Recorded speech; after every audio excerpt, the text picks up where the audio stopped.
itself to sense threats. And the industry has funded a global fleet of 24 repair vessels on 24/7 standby.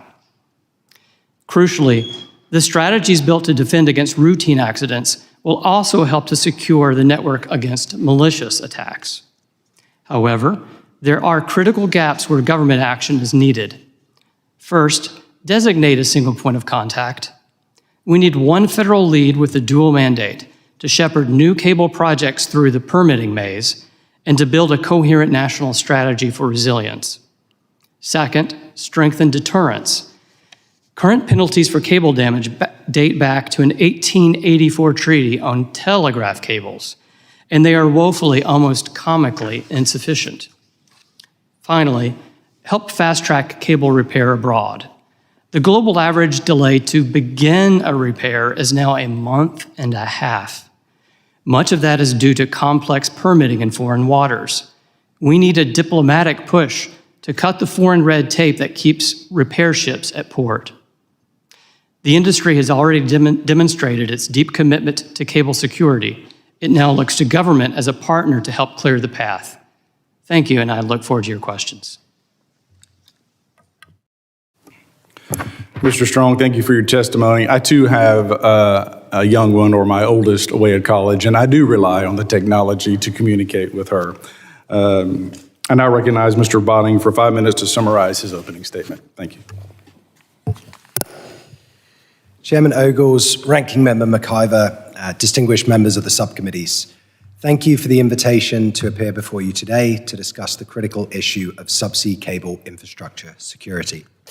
My name is Alex Botting, and I serve as Senior Director for Global Security and Technology Strategy at Venable, and as a Global Fellow at NYU's Waber Institute for Strategic Competition.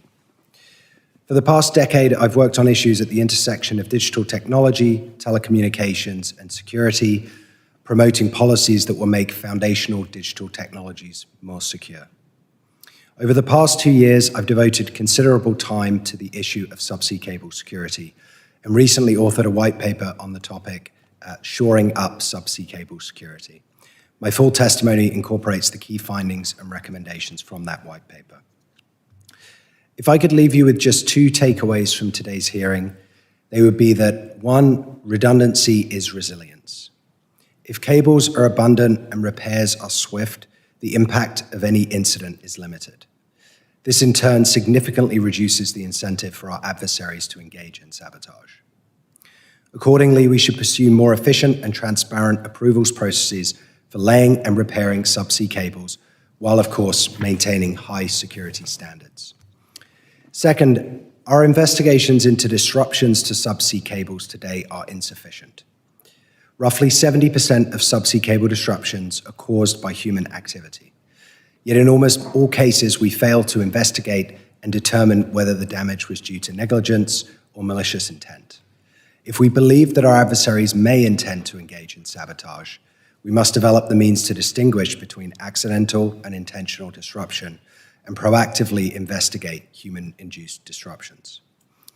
As we seek to insulate ourselves against threats from adversaries, we should note that the continental United States is relatively well protected against a major outage. We're served by almost 100 subsea cable landings, more than any other country. These cables land at diverse points across the east and west coasts, markedly reducing the risk that a single incident, accidental or intentional, could wipe out our access to the global internet. Moreover, in contrast to the radio access network market, trusted vendors are today the dominant players. But because subsea cables are part of a globally connected ecosystem, and because our force projection depends on deployments beyond our shores, it's critical that we work not only at home, but with international partners to promote the implementation of best practices in those countries and enhance one another's understanding of the threat environment. Subsea cables underpin the global internet, and in an era where critical infrastructure is increasingly networked, they are foundational to the operation of critical services upon which Americans rely every day. Given their criticality, we should not take today's security for granted. It is essential that we stay ahead of emerging security threats and resilient against incidents. My full written testimony provides recommendations for the US government across 3 areas: enhancing the resilience of the global ecosystem, protecting individual cables, and implementing appropriate legal and institutional frameworks. The implementation of some of these will be led by other parts of the US government that fall outside of the committee's jurisdiction. So I'd like to draw your attention to 2 specific recommendations which the Department of Homeland Security would be well positioned to lead as a member of Team Telecom and the Sector Risk Management Agency for Communications, IT, and Maritime Transportation. Firstly, DHS should collaborate with industry and other US government stakeholders to conduct a comprehensive mapping of the submarine cable supply chain, to identify potential choke points or areas of reliance on untrusted vendors, and advise industry of appropriate risk mitigations. Secondly, DHS should manage a proactive two-way threat intelligence sharing mechanism with trusted cable providers and vendors to preempt potential attacks and support the evidentiary body needed to prosecute criminal activity. I hope that the committee will consider and implement these recommendations, which will better position us to address threats to subsea cable infrastructure as they arise from foreign adversaries. Thank you. Thank you, Mr. Botting, for your testimony, and I recognize Mr. Frazier for 5 minutes to summarize your testimony. Chairman Ogles, Ranking Member McIver, and distinguished members of the subcommittees, thank you for the opportunity to testify. My name is Kevin Frazier. I'm the AI Innovation and Law Fellow at the University of Texas School of Law and a Senior Editor at Lawfare. I study how the U.S. can realize the full benefits of AI. As the chairman noticed, a robust undersea cable system is an essential part of that mission and therefore a target for our adversaries. Inadequate attention to this critical infrastructure risks jeopardizing the investments being made in AI, while also exposing the U.S. and its allies to significant disruptions. It follows that the scale and scope of our AI ambitions rise and fall with the responsiveness of the growing threats to the undersea cable system. My testimony focuses on a simple principle. Deterrence should guide our undersea cable system. Deterrence is a function of 3 variables: the cost of an attack, the likelihood of its success, and the magnitude of its success. Bad actors will have little reason to sabotage a submarine cable if doing so is expensive, difficult, or inconsequential. Critically, the same tools to deter sabotage will also make the undersea cable system more resilient to the most common causes of cable faults, which also merit congressional activity. The first variable, the cost of attacking a cable, involves the actual expenses of locating and breaking a cable, in addition to the probability of being caught multiplied by the punishment. New technologies, such as autonomous undersea vehicles, will decrease the costs of attacks. The U.S. should respond by increasing its enforcement capabilities and punishments. To echo Mr. Strong, Congress must amend the Submarine Cable Act of 1888 to adjust the fines for willfully or negligently breaking in a cable to an amount that reflects the importance of the undersea cable system.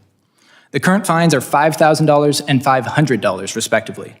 It's cheaper to break an undersea cable than to go on a holiday trip to Europe. In contrast, New Zealand imposes a $150,000 penalty on any person who breaks a cable, regardless of their intent. To increase the odds of detecting parties, Congress should condition any subsequent cable landing licenses on the cable operator implementing the latest sensing technologies or paying a fee to support the Coast Guard's ability to track ships, submarines, and AUVs. These 2 straightforward steps will alter the calculus of bad actors, who often turn to commercial vessels to carry out attacks on their behalf. A more ambitious, though necessary step involves designating cable protection zones.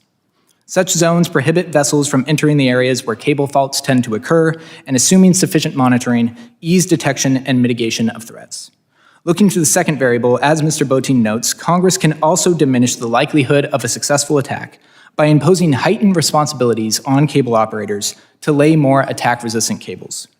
The vast majority of cable breaks occur in shallow water, near shore, and in cable choke points.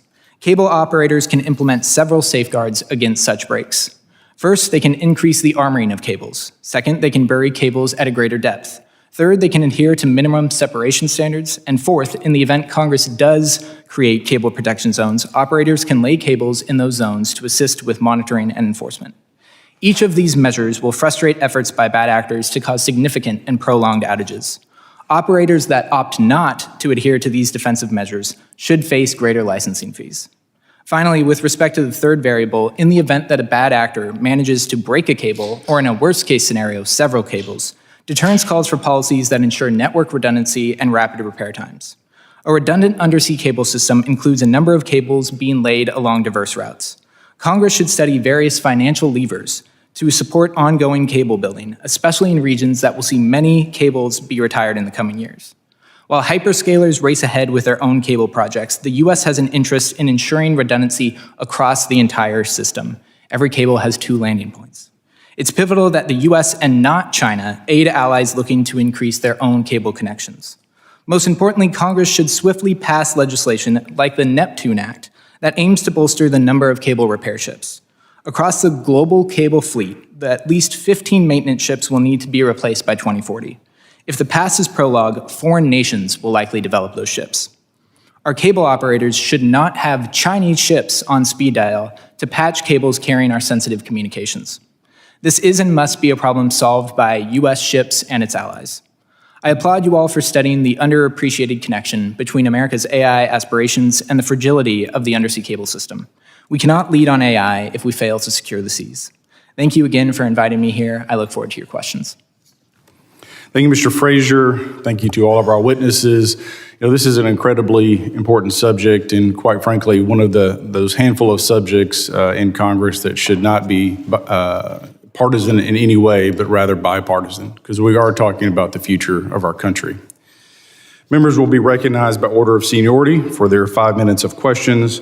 I now recognize myself for 5 minutes. Many of our closest allies have experienced suspected foreign interference with their subsea cables, where attribution took time, required extensive coordination across governments and industry. U.S. operators worry about similar activity along routes connecting the United States to Europe and Asia, especially since no single federal agency is clearly responsible for subsea cable security. Understanding how the U.S. government should organize itself is essential for building a credible, responsible framework. Mr. Botting, from the industry's perspective, what role should DHS play when operators detect potentially concerning PRC or Russian activity in your cable routes, landing stations, or what kind of support would make DHS more effective in that role?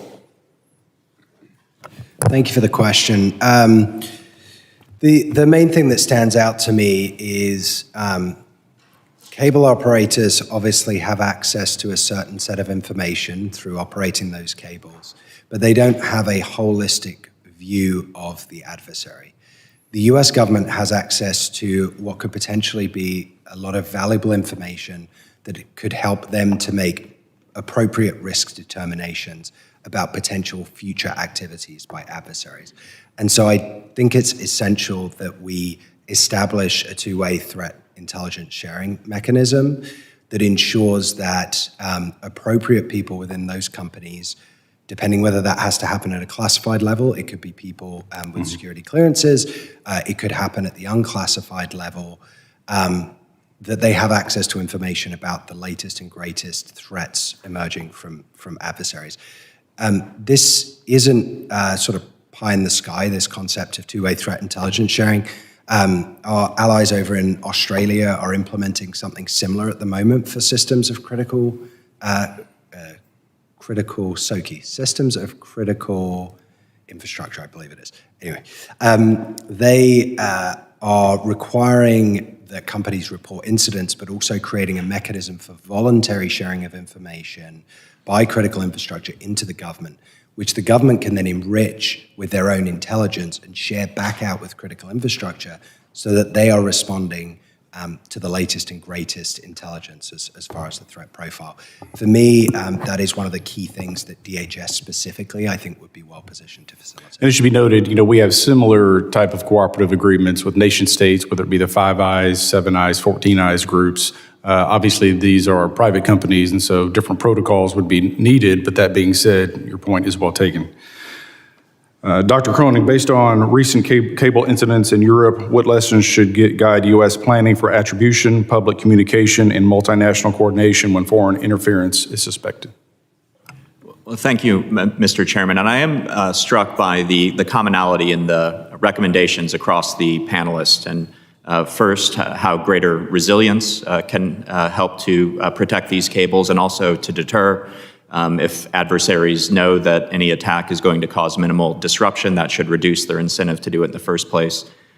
Second, attribution. As was pointed out, often we don't know who's responsible.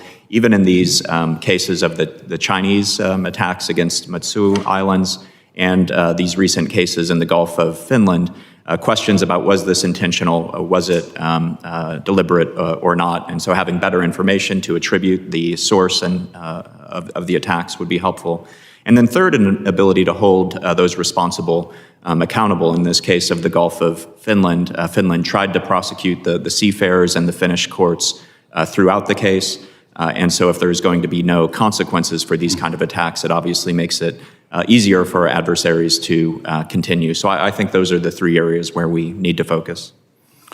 Well, Mr. Strong, we've seen where these disruptions have an immediate impact, but yet the recovery period is often slow, laborious, and then attribution is a problem. If the PRC or Russia disrupted several U.S. connected cables simultaneously, what sectors would experience problems first? What are the challenges? And what kind of repair ship capabilities, availability do we have? And you've got about 30 seconds, sir. Thanks for the extra challenge there. The United States is connected right now by 97 cables. We're really blessed as a nation to have such resilience. If there were purposeful cuts to some of these cables, it likely would not be felt or even noticed by most Americans. It would take an incredibly concerted effort to simultaneously cut enough to cause noticeable damage. I could say more later. We'll get back to it. I now recognize the ranking member, the gentlewoman from New Jersey, Mrs. McIver, for her 5 minutes of questions. Thank you so much, Mr. Chairman, and good job, Mr. Strong. That was right on time. Mr. Frazier, thank you so much for your testimony. It's clear that a failure to safeguard subsea cables could result in significant economic, political, and technology instability for the United States. Can you provide some great suggestions? You've already provided some great suggestions for improving our defenses of these cables. In your view, what is the one critical step that Congress can take to mitigate these risks? Well, thank you for the question, Ranking Member. I think the first thing we need to focus on is the cable landing stations. We don't talk as much about the dry plant aspect of the undersea cable system. This is in reference to everything that's not underwater. But these cable landing stations are often in places like Valdez, Alaska, and Bandon Dunes, which is great for golfing if you live in Oregon, but easy to attack if you're looking to sabotage the nation's submarine systems. So I think an emphasis on securing these cable landing stations is of the utmost importance because, as Mr. Strong pointed out, we have a heck of a lot of them, which also means we don't necessarily have the physical security and cybersecurity mechanisms in place to safeguard each of those isolated stations.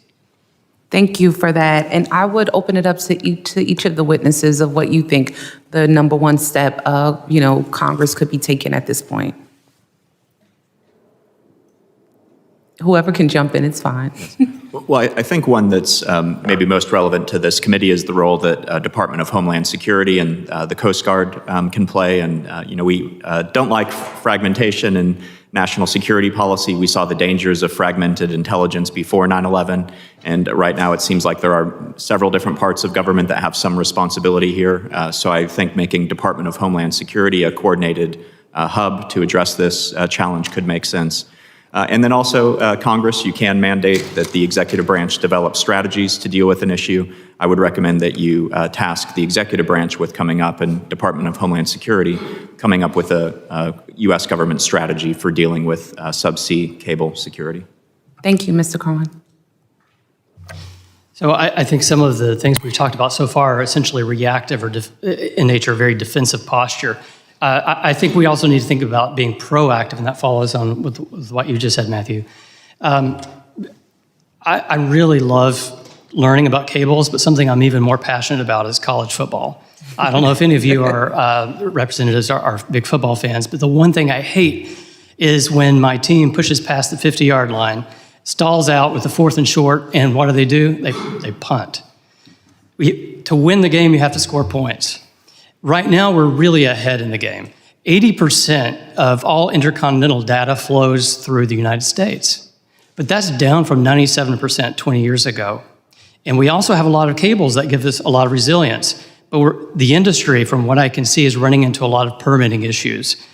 The permitting time in the last 5 years has greatly gone up, dealing with Team Telecom. If it becomes too difficult, the industry may choose to start routing to other places in North America. Canada and Mexico are viable options.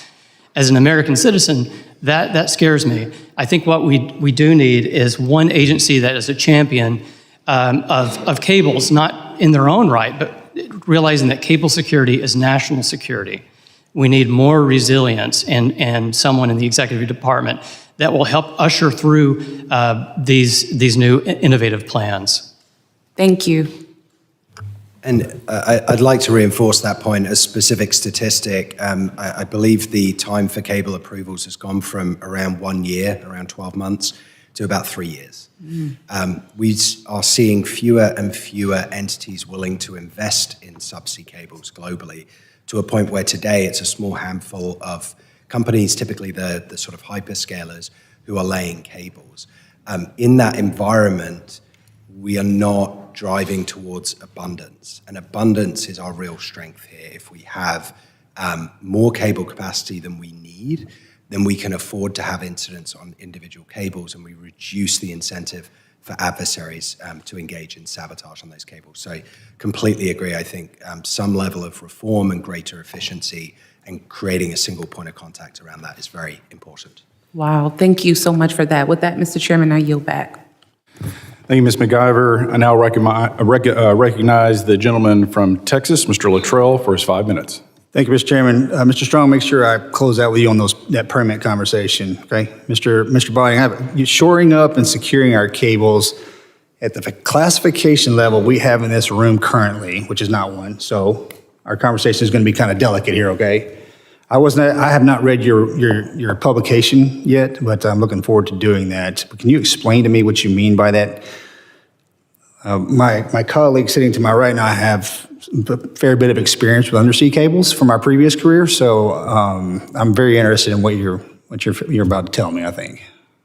Sorry, I missed the question. You said shore up and secure. I want to know what you mean by that. The security? When it comes to undersea cables and capabilities, because I can appreciate depth of water, I can appreciate depth of the cable underneath the water, but inevitably it always gets shallow and it's touchable. Yes. Now, we talk about cable security when we talk about breaking or cutting. That's the easy part. Yeah. There's a lot of other things that exist that are far worse than that. So my question is, how do we prevent that from happening? And that question is in terms of cable tapping, or it's in terms of, yeah. We can go into that a little bit, I think, but at a higher level. So, I mean, as I would look at the risk profile to cables, I think cuts is the biggest concern in terms of frequency of what occurs. Well, I think the long-term damage is a lot worse if it's tapped, but that's my personal opinion. Sure. So, I mean, happy to walk through that because, like you, I would look at that as something our adversaries would very much like to do. There are challenges to it. If you take a cutting-edge cable today, like the Grace Hopper cable, which goes across the Atlantic, that'll generate 352 terabytes per second of data, I believe. Over a year, that is about as much data, I believe, as the whole mobile internet usage globally. So it's a vast, vast amount of data. You would need to tap that cable without creating a detected anomaly, right? Because people are monitoring in theory at either end. But let's say they can do that. You've then got to siphon that data off. So you've basically got to lay your own subsea cable to siphon that amount of data off.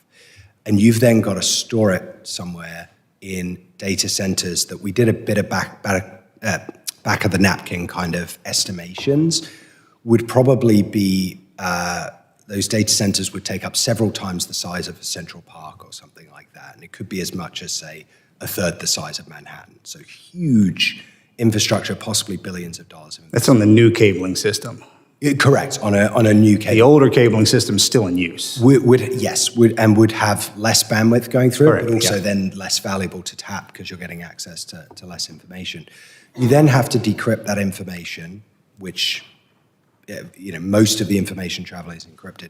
I guess where I'm going with this is it would take a vast amount of resources to come away with anything useful, and I suspect our adversaries would have other ways of getting to more, I know where you're going with that, but it's where we're not looking is where they're going to go. potentially. And I can tell you how terrifying being underwater is, right? Yeah. Let me shift real quick on mapping. You mentioned mapping the cabling system for a defensive posture. Is that a good idea? It's not something that, for instance, right now, our cabling system's kind of a spider web or a scatter plot across the bottom of the water. And if you're that specific corporation, you understand where your cables are running. Defensively, I think it would be a bad idea. I can be talked out of this, but if we were to populate what that infrastructure looked like underground, and Mr. Fraser, you mentioned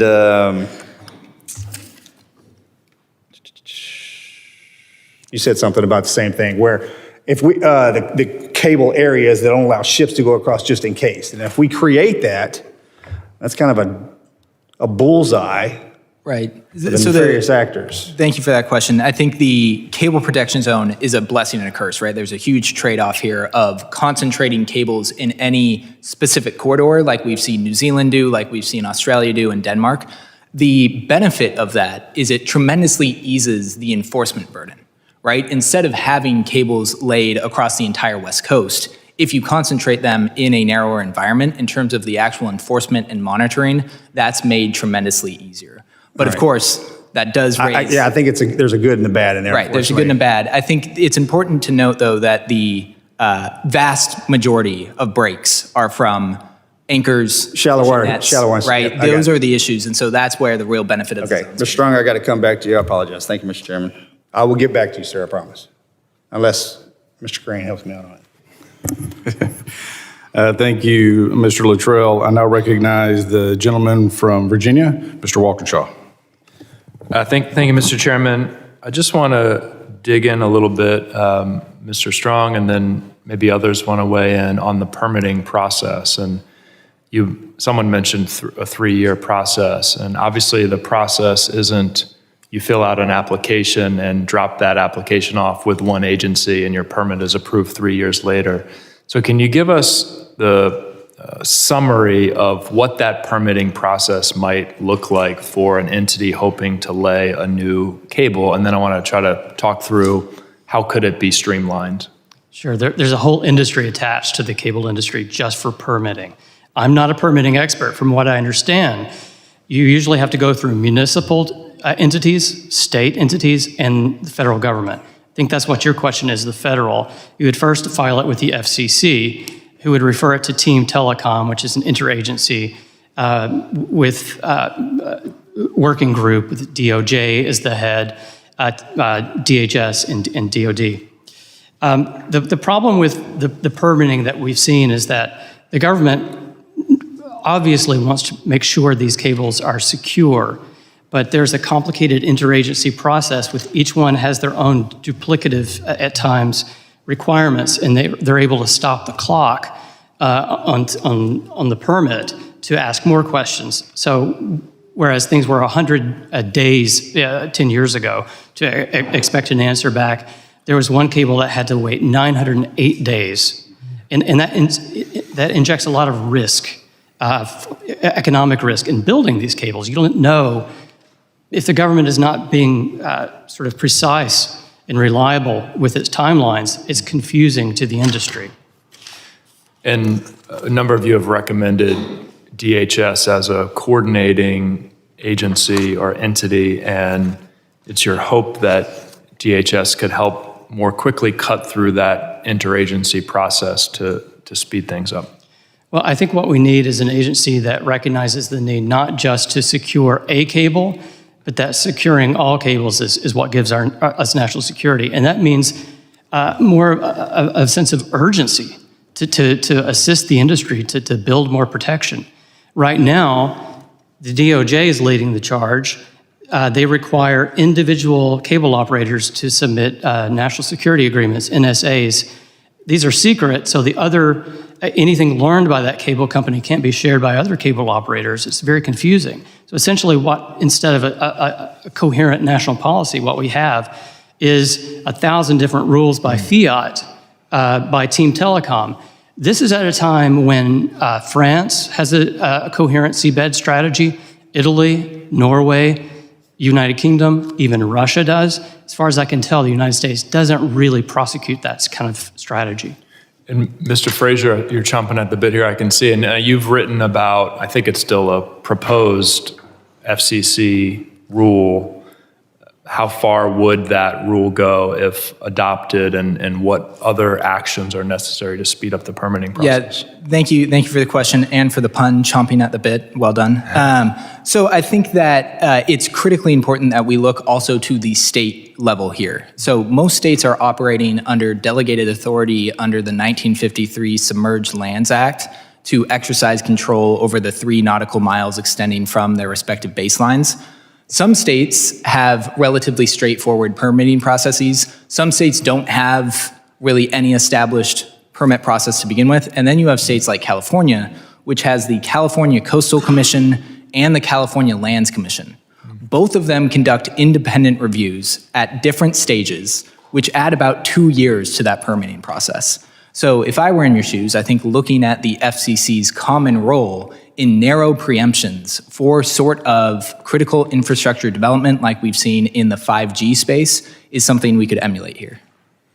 Thank you, Mr. Chairman.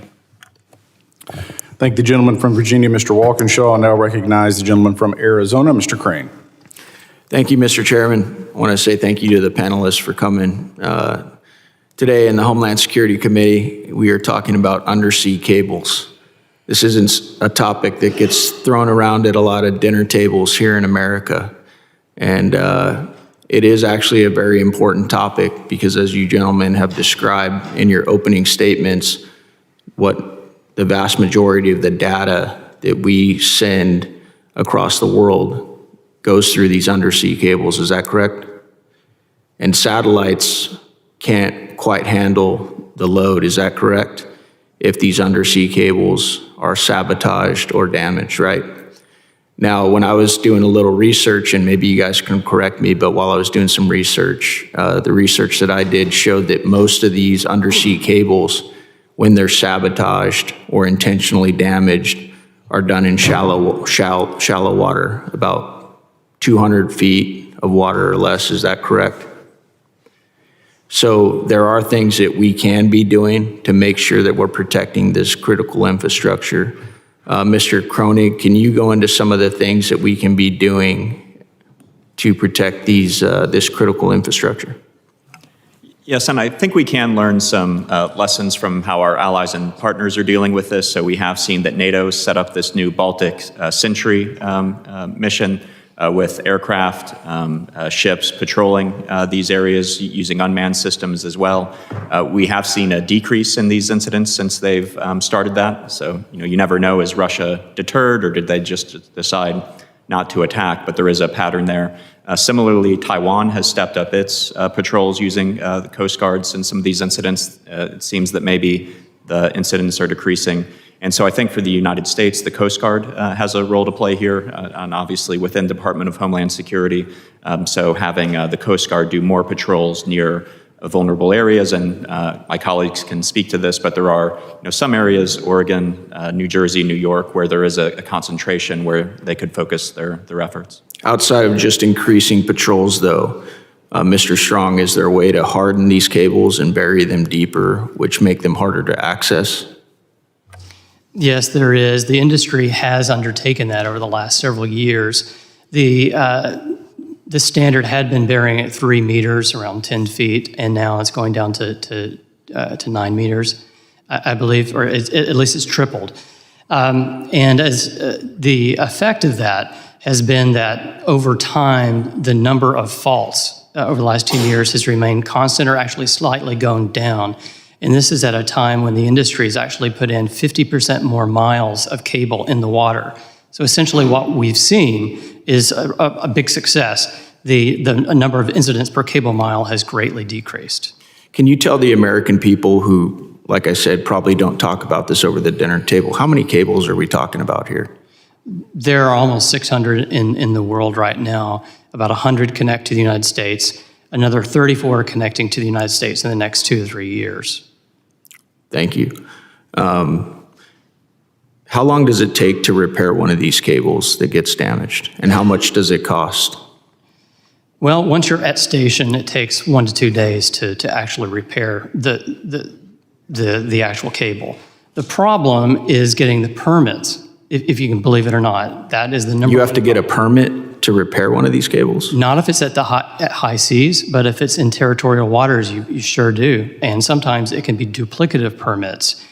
One of the worst areas of the world right now, if you have a cable break, is Indonesia. And that's because they have cabotage restrictions. They essentially require that their vessel be Indonesian flagged or crewed, or perhaps both. I can't recall. It can take months to get that permit. And I would caution the United States government not to adopt similar laws, because right now you never hear about American cables breaking. They actually do break all the time. It's just because we have so much resilience and we're able to repair effectively and quickly. That's why you never hear about it. But if it started taking months, it would be a problem. Do you think it's safe to say for our foreign adversaries that might be listening to this hearing today that it is considered a deterrent, that we can play the same games? I don't know if I have enough information to speculate on that, but what I can say is that redundancy forms its own deterrence. If you really wanted to attack 97 cables simultaneously, it would be require phenomenal effort, and I'm not sure it's really worth that effort. Thank you. I yield back. Thank the gentleman from Arizona, Mr. Crane, and now recognize the gentleman from Rhode Island, Mr. Magaziner. Thank you, Chairman. Since taking office, President Trump and Secretary Noem have eliminated 1/3 of the workforce at the Cybersecurity and Infrastructure Security Agency, CISA. The President's 2026 budget also calls for nearly $500 million to be cut from CISA. And reports have indicated that staff at CISA have been reassigned, diverted to immigration and other matters.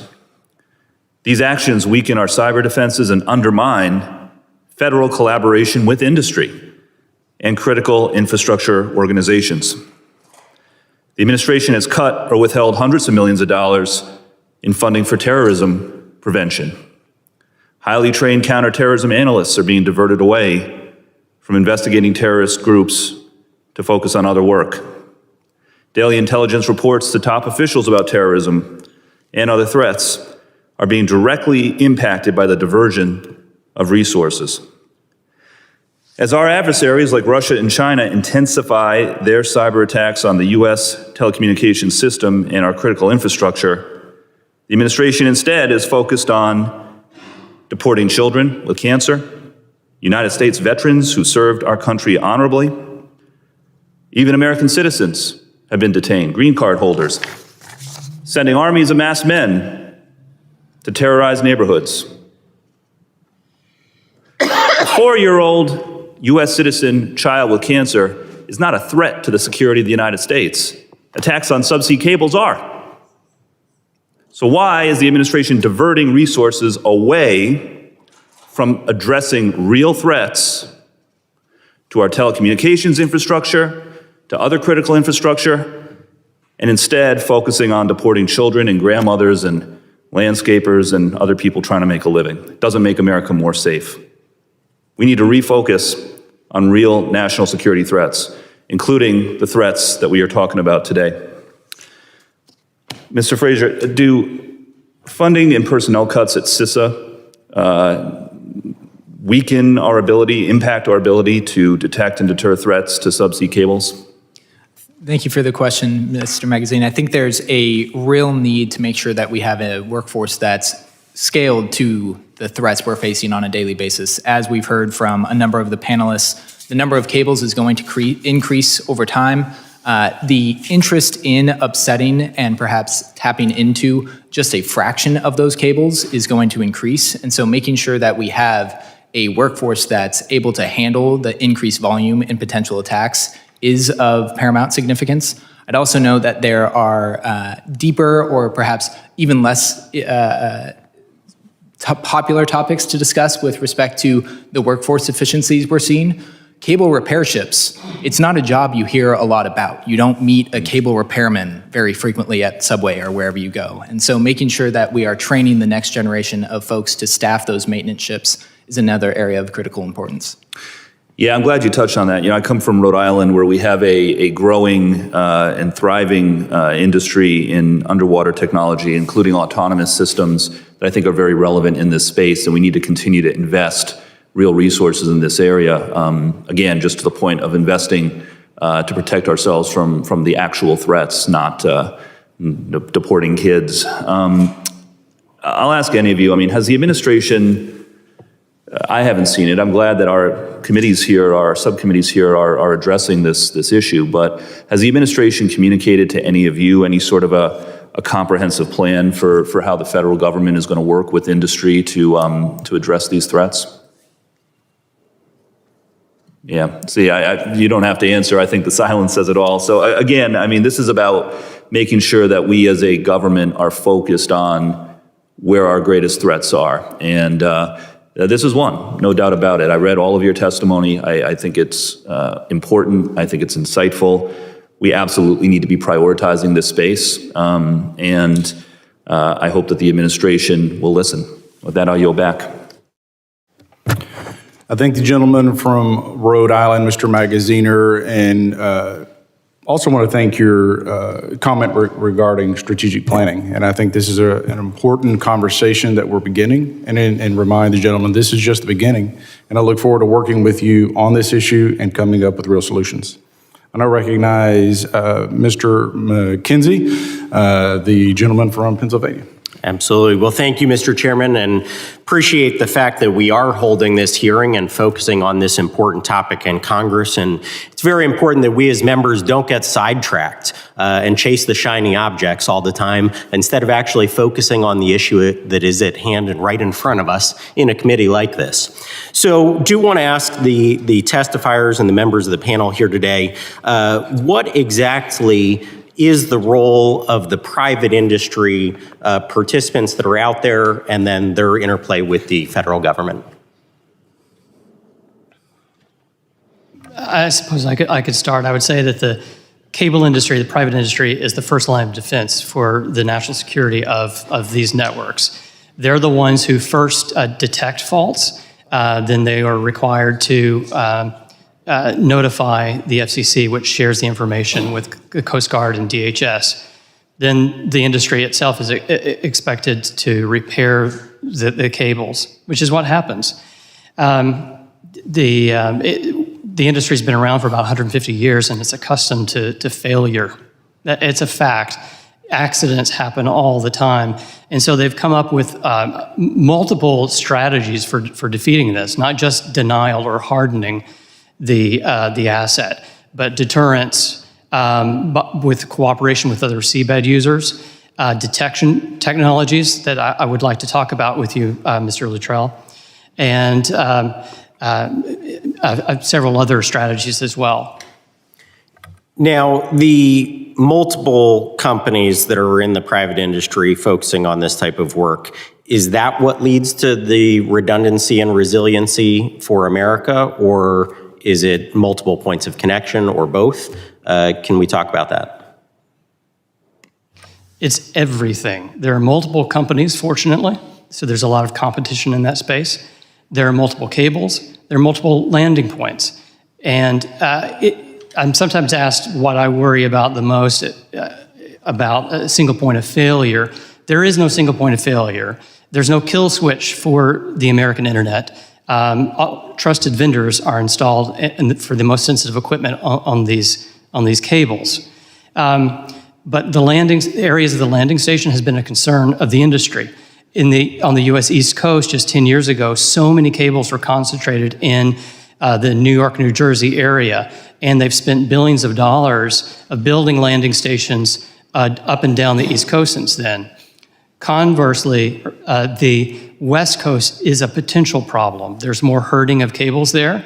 There are a lot of national marine sanctuaries up and down the coast of California. They're essentially a no-go zone for the cable industry. And if we were going to worry about a national strategy for resilience, that's an area where there should be some improvement.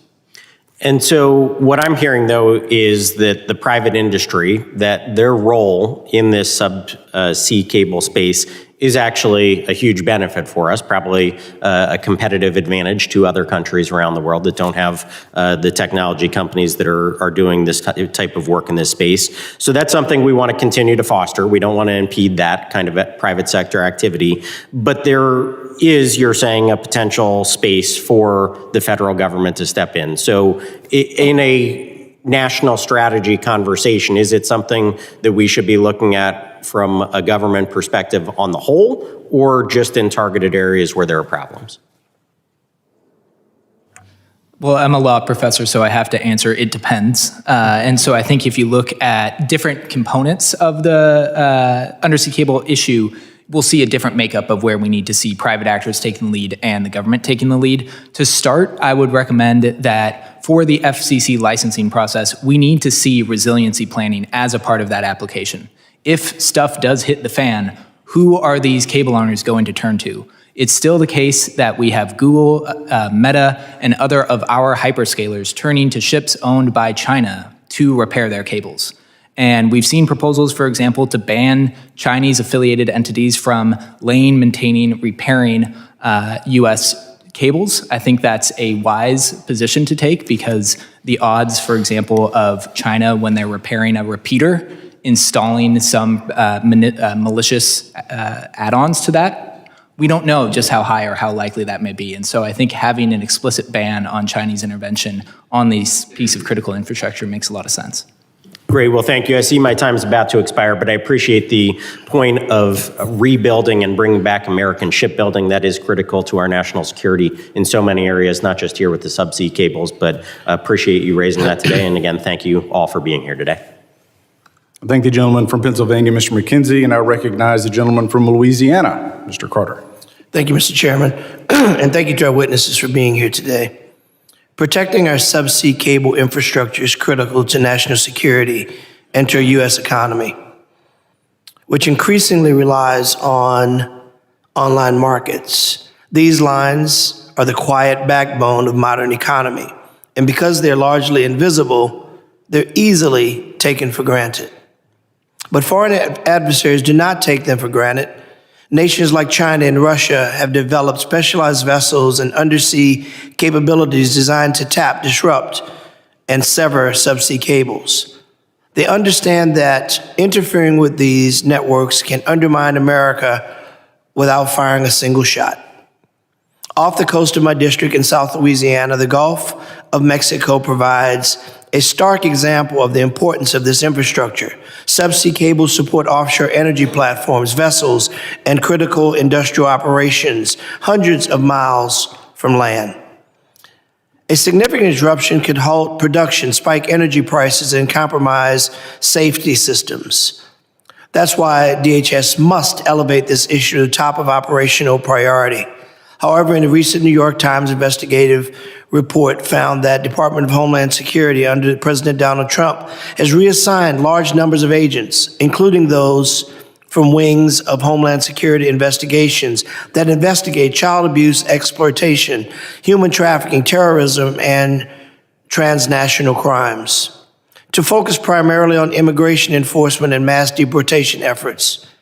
Internal DHS documents and interviews show that this shift in priorities has diminished the capacity to investigate serious criminal national security threats. Protecting subsea infrastructure is not optional. This is a national security priority we cannot shift our attention away from. Our economic stability, our energy sector, and the safety of millions of Americans depend on these networks functioning every hour of every day. Mr. Frazier, About 20 to 30 U.S.-owned cables need repair each year, but repairing them is a challenge due to the limited number of specialized repair vessels worldwide. Only an estimated 80 ships exist to service nearly 1 million miles of subsea cable, creating high demand and delays that can last months for a single repair. Cable operators are also left with little choice but to rely on Chinese ships for repairs because alternatives are scarce. In your opinion, what can Congress do to help with this problem? Thank you for that question. I think we have to lean into America's shipbuilding capacity. The fact that we are still relying on ships built by foreign adversaries in particular to repair some of these critical cables is, in my opinion, a sign of our neglect to this issue. And we have to pay attention to the fact that, again, every cable has two sides. A lot of those cables land, for example, in Taiwan. Taiwan isn't blessed with 88 different cables like we are. Taiwan has 15. And so making sure that there are ships in Guam, in Hawaii, and near Taiwan, for example, is very important. And those ships should be built by American companies. And as you may know, in Louisiana, I'm proud to have within Louisiana some of the best, strongest, and most reputable shipbuilders in the world within the state of Louisiana. Mr. Frazier, as you note, the need for cable repair capabilities is likely to continue to grow as we use these cables more. Repair of these subsea cables is believed to cost the United States between $12 and $116 million annually. Does the United States know what the true financial cost of repairs and disruptions of undersea cables really is every year? What kind of data sharing could help provide better insight and the impacts of these disruptions? I think this is where we really need to have that lead agency that's able to collect information from a variety of the private and public stakeholders who are gathering this information and to establish stronger ties with our allies. For example, we know in Tonga, just a volcano caused the single line connecting Tonga to the rest of the world to go offline. Tonga lost internet access for about 4 to 5 weeks. And so we have to factor in also how are our allies doing when the internet gets disrupted. So 12 to 116 million. That's a pretty big gap. That means we really don't know. That means we have not been able to ascertain just how deep this problem is or how deep it is to fix. What can we do to be more scientific? Because we understand and know how important it is, one, to understand the problem, and two, to have a remedy to fix it. Any idea, Mr. Botany? You're shaking your head. Would you like to jump in on that? And my time is up, so you got to do it quickly. No, I think the other point that I wanted to make on repairs was... Can you stay to this point? That's all I got time for. Oh, I'm sorry, I don't have an answer. Okay, well, Mr. Frazier. I would include in the FCC licensing provisions that companies have to share the information related to repairs and any service disruptions they're seeing directly to DHS or the FCC. Okay, the gentleman's time has expired. Yeah, I thank the gentleman from Louisiana, Mr. Carter. Now recognize the gentlewoman from South Carolina, Mrs. Biggs. Thank you, Mr. Chairman, and thank you to our witnesses for being here today. I don't think there's any question about the critical role that the subsea cables play in the security and the daily functioning of the United States.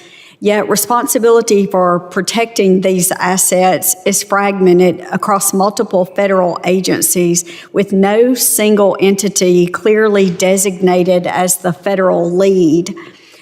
Someone mentioned earlier about maybe looking at the executive order for some direction for that, but the ambiguity creates gaps in the oversight. And actually, it leaves the industry without a clear point of contact during emerging threats. So, as members of Congress, we really need to understand whether this structure is adequate for today's risk environment. So, I would like to hear from each one of you. I know we've kind of danced around and made kind of hinted at ideas, but which federal entity should be responsible for overseeing sea cable security as it relates to national security, and what core responsibilities should the agency hold?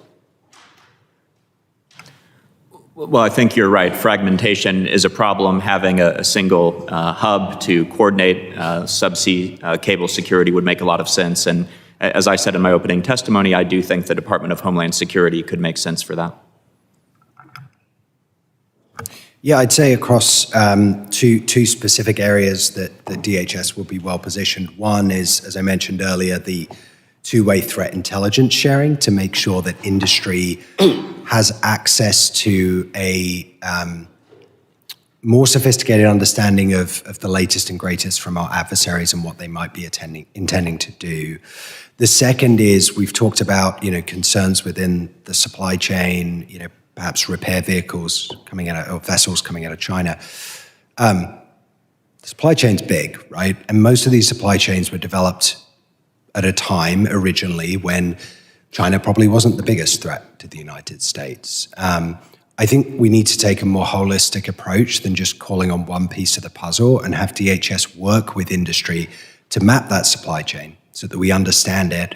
We understand where China may have access in other parts of the supply chain. And if that poses a risk, then we propose mitigations for solving that. I think doing this whack-a-mole is probably not a great strategy for us. I think DHS could play a really important role in looking at this holistically with industry and getting us to a place where we feel comfortable. Well, talking to people in the industry, I don't think they have a preference. They just want someone who knows what knows what the strategy is and can prosecute it.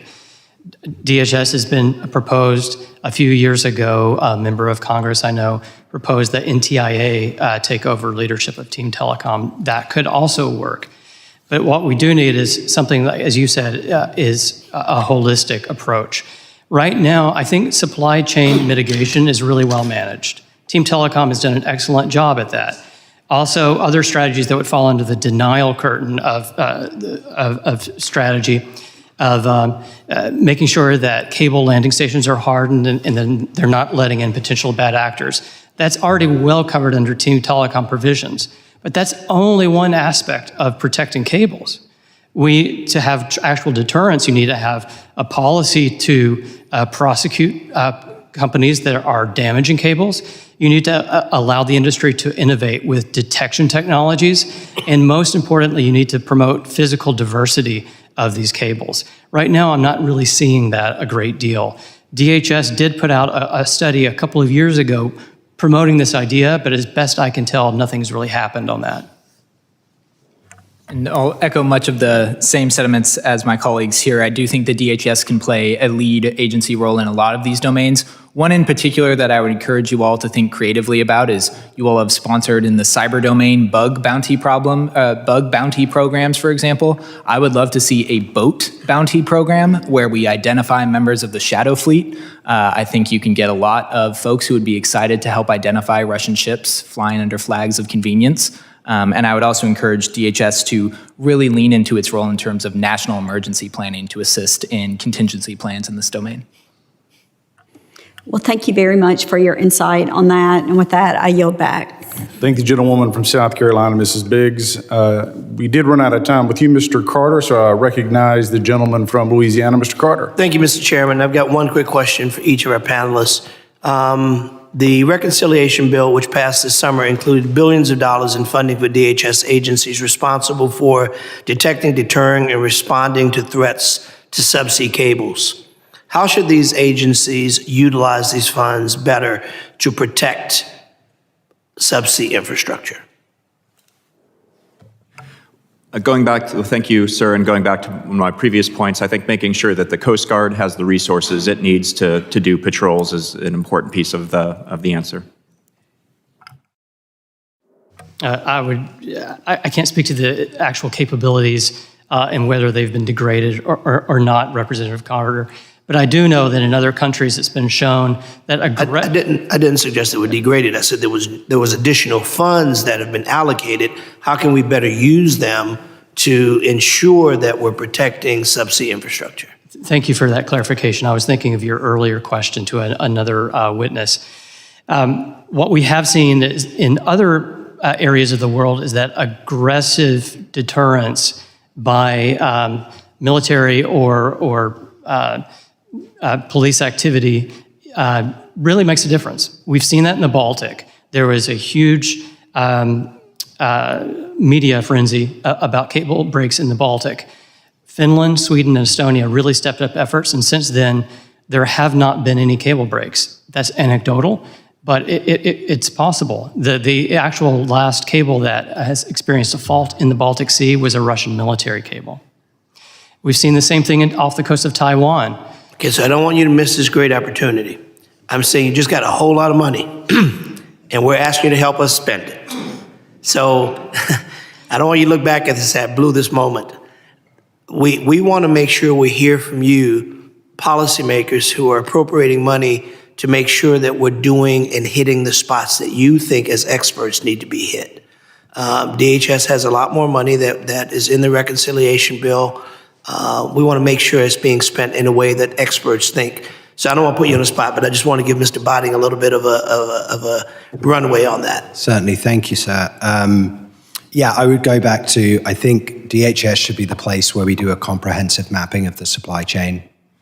I think DHS should lead a two-way threat intelligence sharing mechanism with industry so that we get information into their hands that can help them adjust their risk mitigation measures to better protect us against activity by our adversaries. And one more that I'll throw in there is engagement with international partners. A lot of the challenges that we face are mirrored, if not amplified, in foreign jurisdictions. And so if we look at things like time for permitting approvals or repair ships getting in, we are not the worst offender in the US, but we are impacted when capacity is taken out of the global interconnected cable ecosystem when others do not address those issues. So I would strongly encourage engagement with international partners through DHS as well. Thank you, sir. Thank you for the question. I would spend all of that money on two things. I would create 10 new cable repair ships. Each cable repair ship costs about $300 million. So you can start allocating a lot of money to just building more cable repair ships.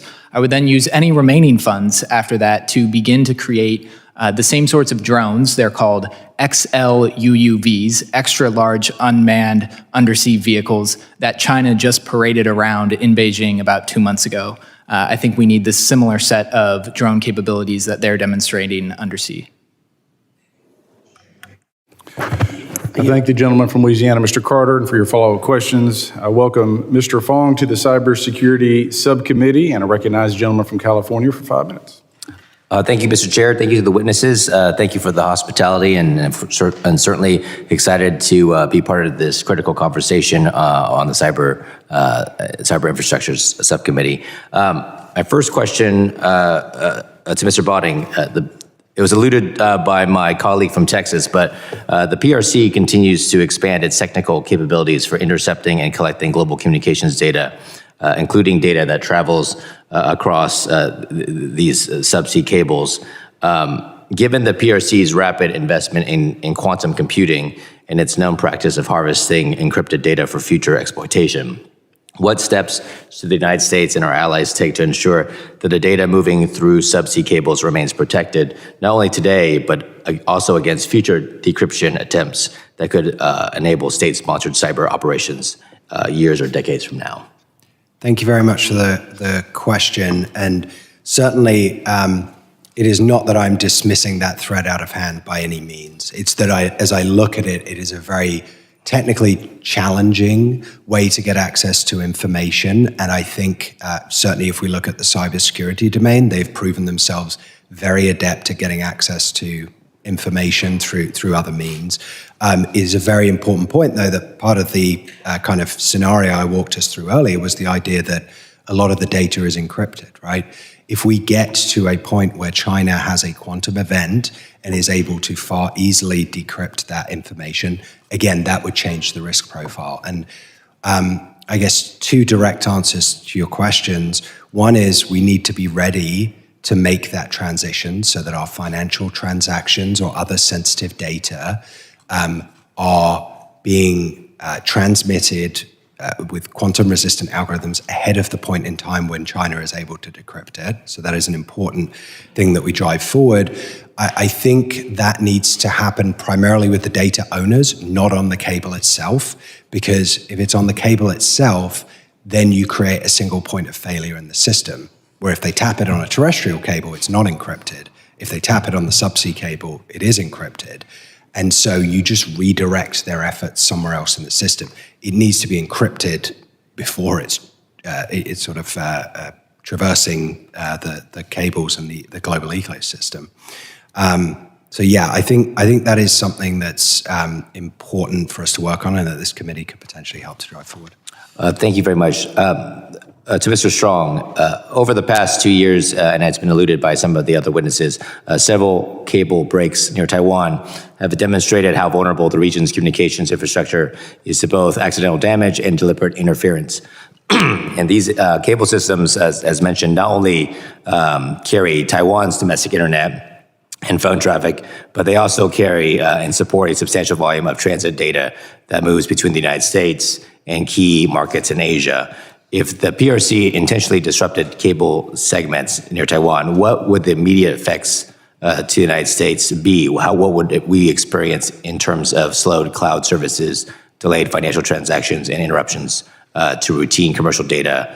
And based on your industry insights, how quickly could alternate cable routes and backup systems realistically absorb the sudden shift in traffic without causing instability across U.S. networks? Well, I would be more concerned for the Taiwanese, but I can say that it would be very difficult for the CCP to intentionally cause faults on these cables and then prevent repair ships without maintaining a blockade, and then we're in a situation of potential warfare. In terms of the effects on the continental United States, I wouldn't say necessarily minor, but only a small proportion of Trans-Pacific cables is routed through that area. Japan is a much larger hub for us through the Pacific, and there are a lot of new cables going in on a southerly route to provide more physical diversity. Okay. And I have to ask you, Mr. Strong, you mentioned California's specific challenges in one of your previous answers. And being a Californian, now on this committee, I want to, I guess, allow you to expound on what those California-specific challenges are. Sure. The way as I understand it, the normal permitting process for going through U.S. territorial waters is applying for a permit with the U.S. Army Corps of Engineers, and that's pretty well founded in both for installation and quick repair. It generally has not been a huge problem. However, NOAA is the administrator of the National Marine Sanctuaries. They have, instead of a 25-year license, as the FCC does for normal cables, they would only have a 5-year license. And it's not known by cable operators of how quickly they would react to an emergency repair. So essentially, the cables have completely routed around that area. And as a result, if you look at a map, they're all squeezed into a few landing stations in California, Oregon, and Washington. Gotcha. Well, we'll certainly look forward to working with you. My time has run out. Mr. Chairman, I yield back. Thank the gentleman from California, Mr. Fong. I have a couple of follow-up questions, but before I do that, I'd like to recognize the gentleman from Texas, Mr. Luttrell. Thank you, Mr. Chairman. Currently, how do they find the breaks in the cable system? Are they pinging it with a sonar, side scan sonar, underwater unmanned vehicle, or are they tracking through repeaters? Thank you, Representative Luttrell. It's essentially the light equivalent of a sonar. They have something called a reflectometer. Shoots light down, and some light can bounce back, and they measure the delay in the time. That's easiest if there's a clean break of the cable. They know precisely where that fault is. Okay. And if not? It requires more investigation. There are problems with called a shunt fault if the electricity fails on the cable. It's harder to pinpoint, but they investigate further. That's normally at a shallower depth. I'm going to make the assumption at the deeper waters, the deeper depths, we're not having that problem.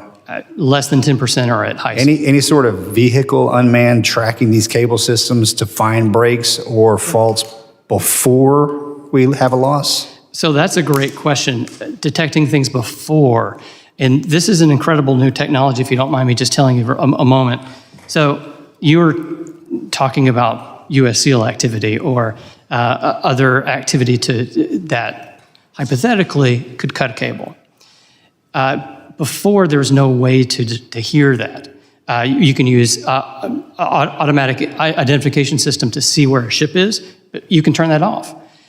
The industry has developed something that allows the light signals and changes to the light to actually hear what's going on. So if you actually go and touch a cable that has this technology on it, sounds like this.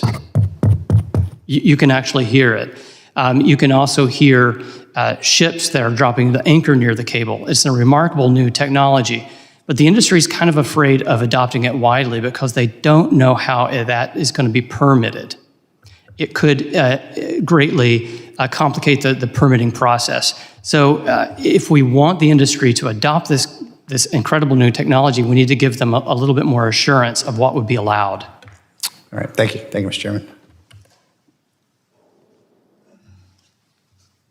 I thank the gentleman from Texas, Mr. Luttrell. You know, we've got about 15 minutes left in the hearing, and my guess is I think everyone has essentially been on the same page. So why don't we go down the line, roughly 4 minutes apiece, closing remarks, anything that you want to put a fine point on, or quite frankly, if there's something that we missed. I think it's been stated by both sides of the aisle that this is an incredible area of importance.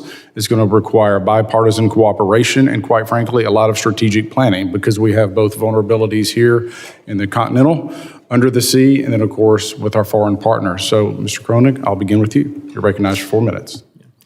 Well, I think one important issue we haven't spent enough time on is the Chinese-owned and operated and maintained cables. And the internet developed in the 1990s, the 2000s. It was a more peaceful time. It was a time of globalization, a lot of economic interdependence between the United States and China in all areas, including in this one. And so as we think about a global strategy to de-risk from China economically, this is another important part of that. And I think the message has gotten to U.S. industry, and my colleagues can comment that Chinese equipment is a problem. Landing points in China is a problem. Google was blocked from having a landing point in Hong Kong recently.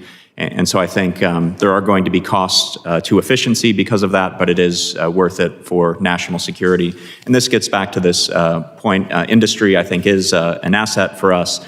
But industry left to its own devices is often going to make decisions based on profitability.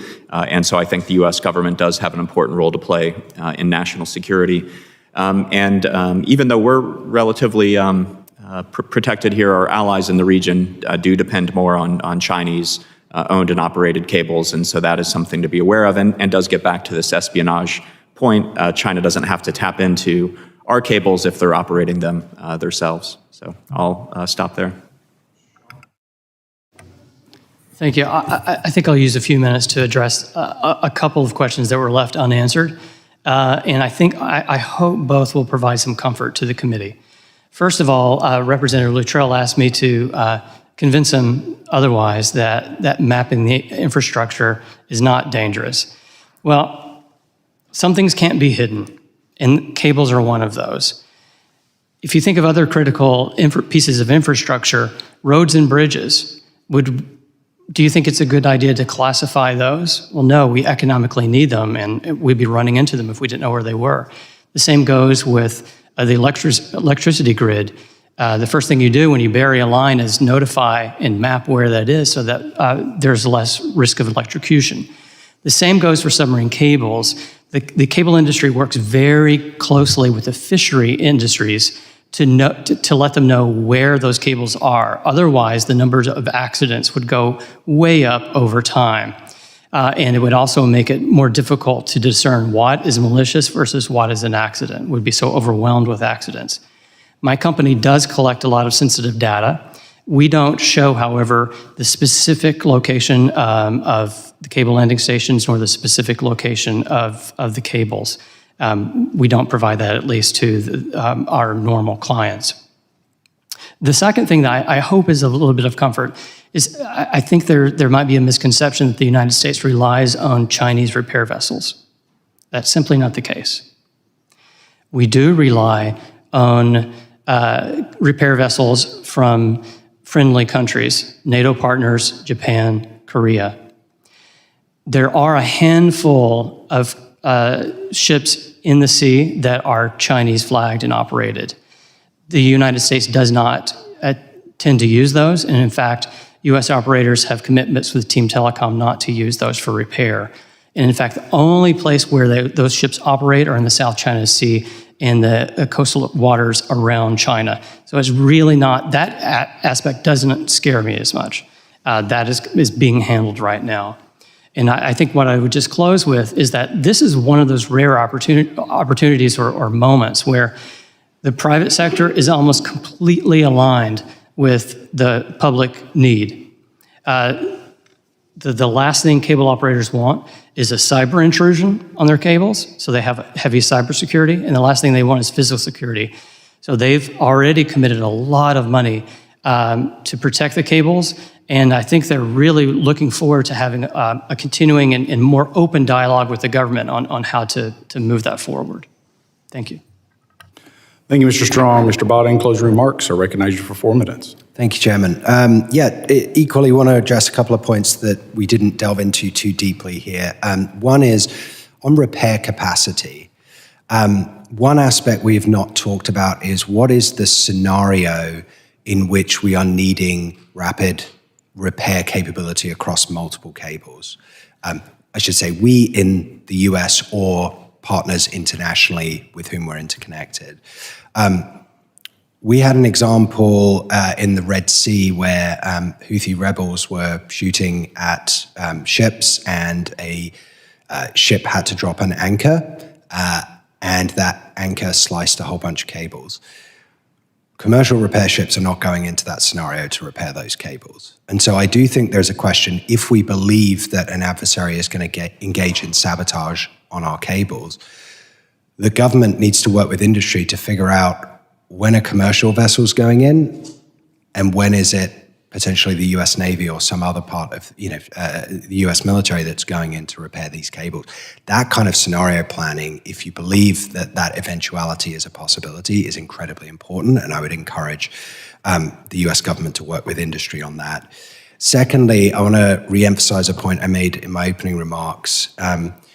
Around 200 incidents per year happen on those 600 cables, and they don't get investigated very well.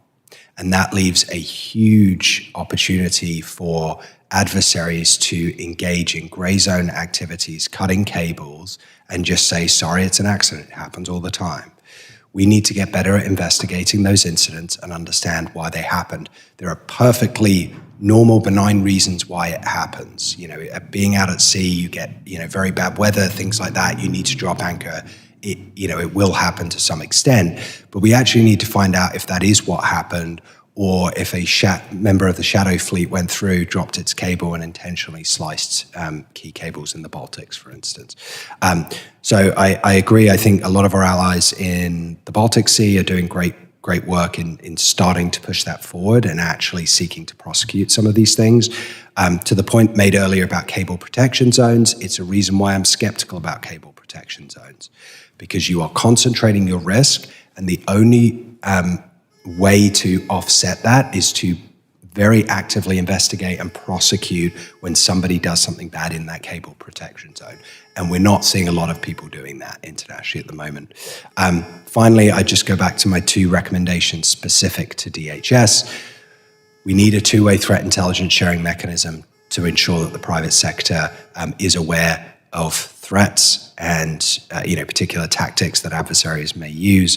And we need to do a good mapping of the supply chain, which I think DHS is well positioned to do with industry. So with that, thank you.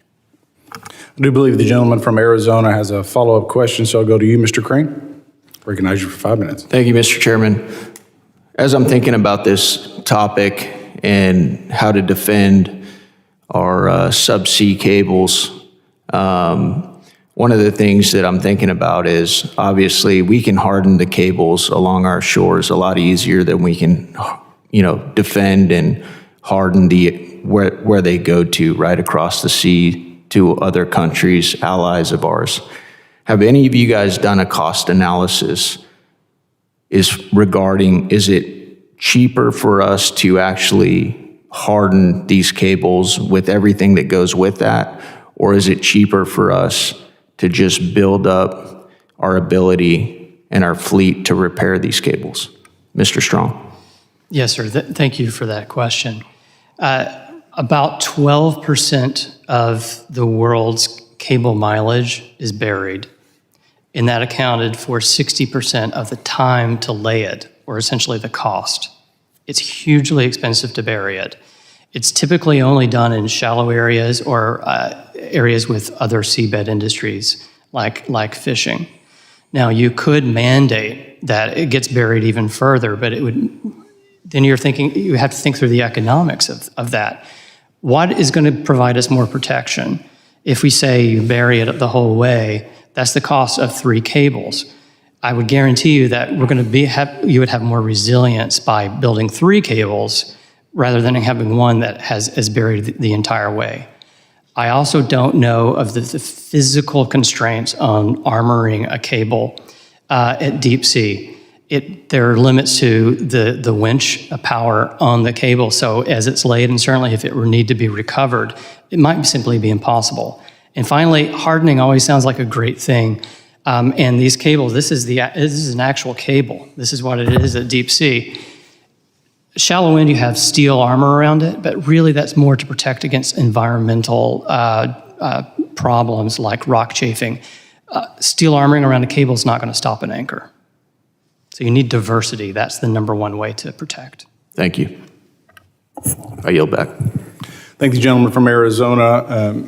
Mr. Frazier, if you'd like to offer some remarks, but also I would love for you to touch on AI and what that's going to do with our need for additional bandwidth. Obviously, if you want to touch on energy demand, but also, of course, the hardening that goes there. And recognize the gentleman for 4 minutes. Yeah, thank you for that question, Chairman. And I think just to start, and I certainly will get to AI, I want to emphasize that, as you pointed out in your opening remarks, we've been here before. We've had reports from 2004, for example, from DHS, basically enumerating every policy proposal we heard here today, and we've punted the issue to subsequent Congresses. And so I would just emphasize that, to me, the developments we're seeing in China with respect to their drone capabilities in particular should be regarded as a sort of subsea Sputnik moment that we're living through right now. If we don't act and make sure that we're protecting Taiwan and make sure we're protecting our allies and make sure we're defending our own undersea cable infrastructure, we may be sitting in this room again in 2035, having the same conversation. So I do think this needs to be a priority because, in particular, we're going to see this increase in bandwidth demand only increase with our reliance on AI. If you talk to Meta officials, one of their main data center executives made a fantastic line, which is, a data center without the undersea cable system is just a warehouse. We are seeing billions, soon trillions of dollars across the AI industry being spent on these data centers, and to not see the undersea cable system as a key component of the wisdom of those investments is missing out on just the essential role we have to make sure we're leaning into there. And then finally, I would say that we may not be as reliant on China and Chinese infrastructure today as we have been in the past, but that's certainly not true of strategic partners around the world. We need to be studying and paying close attention to the digital Silk Road, specifically in the Middle East and North Africa, where China is experiencing tremendous success in getting other countries to buy into its cable infrastructure and to broader economic and technological infrastructure. And then I would emphasize that perhaps outside of the confines of this meeting, paying greater attention to international law is something that we should lend support to with respect to countries like Estonia, Poland, and Finland. They are trying to see an expansion in our interpretation, for example, of what it means to defend national sovereignty in the EEZ and outside of territorial waters. But finally, I would just say really taking the lowest hanging fruit first and starting to make progress on these fronts by, for example, updating the penalties in the Submarine Cable Act of 1888 to make sure that people can actually be deterred. Well, I want to thank the witnesses, and to your point, this is certainly an area where we need to move and move swiftly, which is why the Cyber Subcommittee, we just moved and passed in Congress the Pillar Act, which I was the author of, and then also the Resilience to Foreign Entities. And so we'll continue to work in this space, and my commitment to the panelists and everyone on this committee is that I will be a loud voice as we continue to expand, protect, and quite frankly, better strategic plan around this very issue. Again, I thank the witnesses for their valuable testimony, the members for the questions. The members of the committee may have some additional questions for the witnesses, and we would ask the witnesses to respond to these in writing. Pursuant to Committee Rule 7E, the hearing record will be open for 10 days. Without objection, the subcommittee stands adjourned. Thank you all.